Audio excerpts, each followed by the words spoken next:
Hello everyone, this is Dr. Snag Min Lee, a Senior Research Fellow from the Korea Transport Institute. I would like to deliver the case of public transport improvement in Seoul launched in 2004. Seoul bus reform was first discussed in 2002 and was completed in 2004 as a core project of the city of Seoul. By reviewing this reform case, we are able to get policy implications of solving urban transport issues in developing countries, such as increasing number of motorcycles and passenger cars, rapid urbanization, traffic congestion, and air pollution. I will start my presentation by introducing traffic conditions in Seoul before the Seoul bus reform and the major content, evaluation and result of Seoul bus reform and future tasks and policy which should be followed. Seoul, the capital, is located at the northwest of South Korea.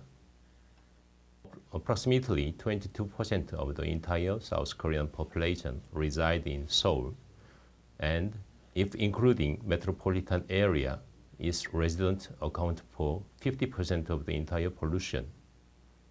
Because of dense population, traffic congestion in Seoul was a serious issue with continuous gridlock from 7 in the morning to 11 at night. As the case with any other country, increased incomes led to an increase in the number of passenger cars. Number of passenger vehicles in Seoul in 2003 was 46 times greater than what it was in 1970. And during a period of time, the city's population had also doubled from 5.4 million to 10.4 million.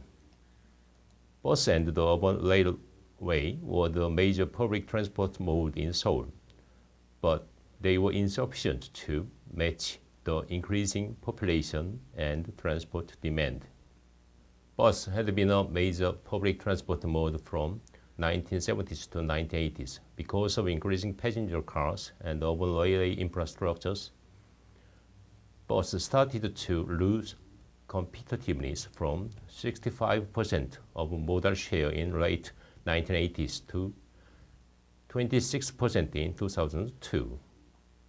The reason for losing the competitiveness of bus starts from failure of punctuality, convenience, speediness, inexpensiveness, and it led to decreased transport demand.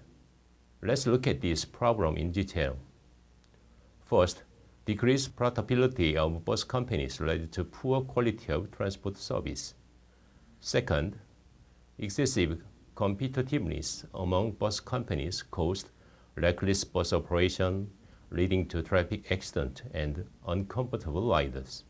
Third, in order to maximize profit, bus operated intentionally designed to operate lucrative route, reluctant to run the less profitable bus route, which made buses less convenient for the users.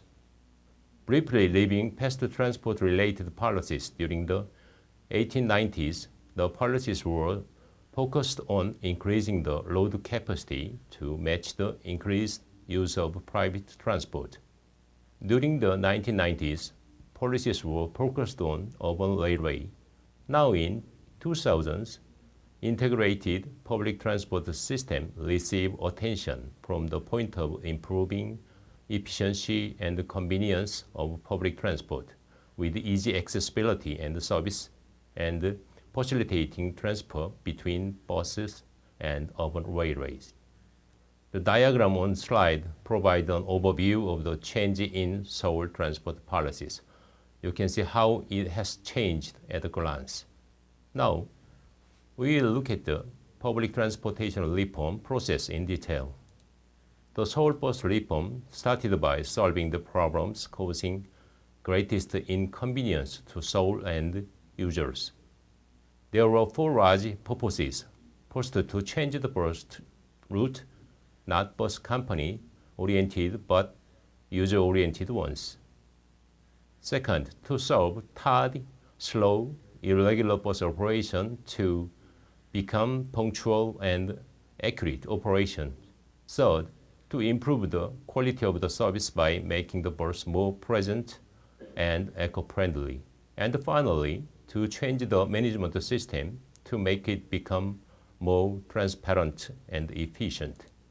These were the goals for the bus reform. First, to increase the modal share of bus by 7.4%. Second, to increase the demand for urban railway by 2.0 percentage point by incorporating free transfer from buses to urban railway. Third, to decrease the modal share of private cars by 8.2 percentage point by increasing the convenience of public transport. This slide is an overview of the entire action program, which Seoul Metropolitan Government implemented for bus reform. Let's look at the most important point. Most essential aspect of the program is the semi-public bus operation system. In Seoul, all of the bus companies were private companies. This means that they had the right to own and change the bus route as they wish, and they operated the bus with the revenue they took from users. Therefore, bus routes were designed based on the profitability of bus companies, regardless of the convenience of users. This caused the bus service to be poorer in quality, and less users started to select bus as a main public transport mode. In order to regain the status of the buses as a core means of public transportation and redefine their position in the community, Seoul Metropolitan Government decided that the bus companies should no longer be in private side. So the Seoul Metropolitan Government tried to obtain the right to reform and redesign bus routes. And in exchange, the city government guaranteed operation costs for reloaning the bus to private companies. This is called the semi-public system, and why the semi-public bus operation system started. The most important thing was to change the bus mode to become more user-oriented system to secure competitiveness for the buses and to give the right of controlling to Seoul Metropolitan Government. Today, the semi-public bus operation system has been spread widely implemented in all major cities in Korea. Another major action was to use the great IT technologies in bus management. We have added an onboard unit on each bus. This OBU identified its current location and status, and this helps us maintain headway interval between buses to prepare for possible breakdown or accident. Moreover, it identified the location of the bus to provide information to the integrated bus control station and also to provide the estimated time of arrival to bus stops. The bus management system, which allows us to identify and control the operation of all buses at once, and the bus information system that provide information about the buses are the second most significant changes to the bus system.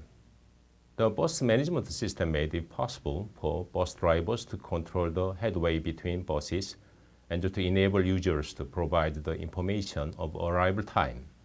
This helped to resolve the problem in the area of tardiness, safety, and efficiency of bus. Now, I will talk about the bus route restructuring and the new fare system. Originally, the routes were only focused on profitability. So many of the routes overlapped with one another, and the service was distorted. As a result, this caused inconvenience for users. So Seoul Metropolitan Government took over the right to design bus routes and completely restructured bus routes into 4 types for the convenience of bus users. These 4 types of trunk lines, feeder lines, circular lines, and intercity lines. The fare system was also changed to distance-based fare system, and the pre-transport system was introduced. in which transport between a bus and another bus would be free for up to 5 times a day, and also bus to urban railway. This reform allowed users to go on all types of buses and urban railway without paying additional fees, and it could be the huge advantages for the users. This slide provides a detailed description of the 4 types of buses by function and color. Among 4 types of buses, the trunk line network is the most essential type of buses. The route was redesigned to straighten curved lines and reform the bus to make it both a complementary and a competitive service to the urban railway. Along with the restructuring of the bus lines, the distance-based fare system was implemented, and the free transport system from bus to bus and from bus to urban railway was added to maximize convenience and affordability. Originally, bus companies received bus fares in cash or bus tickets and transportation cards. The fare collection system had many problems, including a lack of transparency and convenience to collect. It was also impossible to balance the account between modes and companies. To solve this, a new world-class smart card system was introduced that could be used not only for bus and urban railway, but also for convenience stores and etc. The smart card was also added to credit cards to maximize the convenience for users. The introduction of a smart card made it possible to obtain data on the bus users, which secured basic data not only on revenue but also on route analysis. It also provided data related to balance the account between buses and urban railway. Next, I will tell you about bus rapid transit. It's called BRT, and the median bus lane, which were implemented to speed up buses to increase competitiveness. One of the main reasons why users shifted away from using buses was because buses were considered to be slow. To solve this problem, it was necessary to implement a bus priority system and to make a bus more speedy. This led to the introduction of bus rapid transit.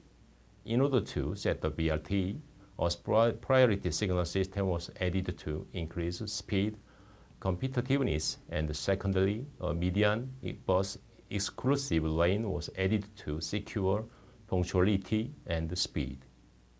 At that time, there were 7 median bus lanes, but the number has been increased to 12 since then.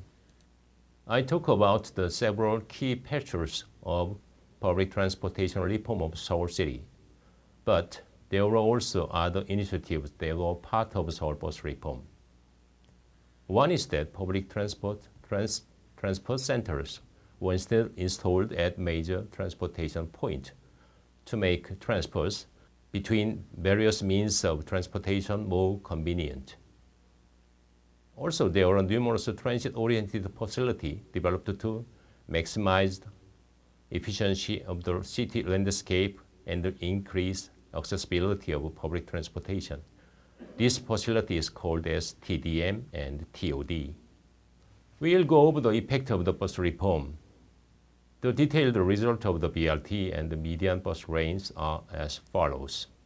If we example Gangnam Street, which is the most congested area in Seoul, the average speed of the bus was increased by 10 to 20 kilometers per hour, and the passenger capacity became 6 times greater than other lanes.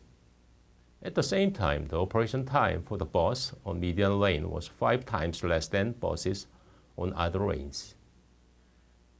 Regarding the bus capacity, the number of passengers was increased by approximately 11% from 2003 to after July 2004. The level of satisfaction increased from 37.4% to 49.9%, and this satisfaction greatly decreased from 47.2% to 13.2%. The number of bus-related accidents also decreased by 26.9%, and the emission index was decreased by 7.5% due to the increased bus speed and the implementation of CNG electric buses. Nevertheless, of the public transport reform, yet there are still problems to be solved. The speed at the median lanes have reached a status quo, and the growth in the number of passengers has slowed. Although the Seoul metropolitan government has the right to redesign the bus route, it's becoming a burden for the local communities to support the operation cost of bus companies. For this reason, future policies related to bus and other public transportation should be focused on increasing the speed and including more users, and on finding ways to decrease the financial burden of buses. We now look at the future tasks. First of all, it's necessary to develop a public transport and transit system to match the fourth industrial revolution, continuous advancement in IT technology, and the diverse needs of the users. Therefore, it should be required to provide policy to improve public transport and to increase the demand for public transport. If Seoul City provides the means of personal transportation such as personal mobility, PM, or shared automobiles as a first and last mile service, it will be possible to maximize the user accessibility to the current core means of transit to increase the overall demand of public transport, while decreasing the demand for private vehicles. In this respect, there also should build facility that encourage the citizens to use eco-friendly and non-motorized transport, such as riding bicycle and walking. Until now, I have mentioned the way to enhance the accessibility using the existing modes of transport in urban areas. Now I would like to suggest an expansion of intercity transit service for the metropolitan area as the part of urban transportation system. Half of the entire South Korean population reside in Seoul and its metropolitan area, and Seoul is definitely the number one city in terms of the economy and government administration. So mobility should be guaranteed for the citizen, and there should be a better supply of public transportation among the regions surrounding Seoul. In this respect, there should be an intercity rapid train to and from Seoul and other metropolitan areas, which brings up the need to quickly build an GTX, Great Train Express. As well, within the city, there should be diverse policies to establish eco-friendly transportation means and pedestrian environment. So we have the continuous expansion of public transportation and the establishment on eco-friendly transportation environment. These are definitely the two future tasks that we have to work on. This is it I prepared for presentation. If you have any questions, please do not hesitate to contact me via the mail address given here. Thank you.